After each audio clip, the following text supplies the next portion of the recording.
दिनै शंकरदेव कलाक्षेत्र गुवाहाटीनि बेवहाय गुथि जेन गायसनसान खौसेथि बर' सुबुं आफादनि बेखौ बेवहाय जाबायदि हाबाफारि लानानै सानसेनि फुङाव फिरफिला बिरहोनायनि उनाव गेजेराव मोनसे HLC आरो हायार सेकेन्डारियाव एग्जामिनेसनाव जायफोरा मेरिटरियास स्टुडेन्ट बिथांमोनखौ टटेल 74 मेरिटरियास स्टुडेन्ट बिथांमोननो मोनसे मान बावनाय होबाय।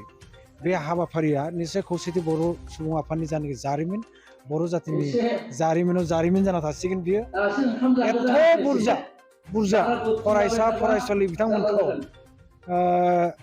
खेबसेयावनो बेबायदि हाबाफारि लानाया बेनो गिबि खेब।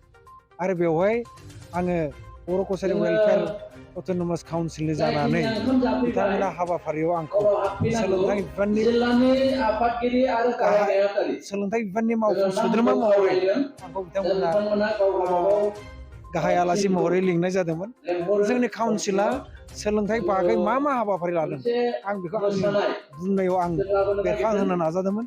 गिबियावनो जोङो 2020 NEP-नि सायाव NEP 2020 नि सायाव जोङो एवारनेस प्रग्राम बर' साहित्य सभा दुलाराय बर' फरायसा आफाद बेनिफ्राय दुलाराय बर' आइजो अनसाय आफाद अल बड' बर' प्राइमारि टिचार एस'सिएसन आरो UBPO जों जयै जोङो हाबाफारि खुंबाय थादों। बेखौ बेजों लोगोसे जोङो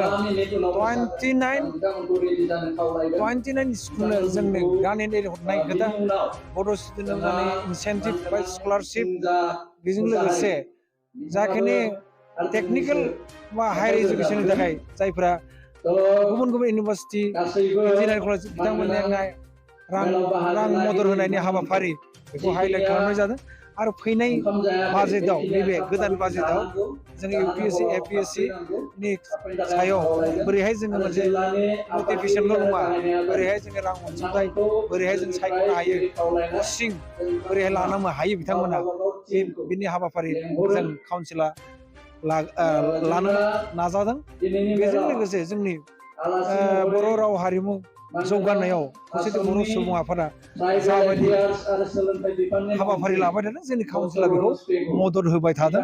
आरो काउन्सिला जोङो बेसेबां हायो बे बागैबो जोङो हाबाफारि लाबाय थादों।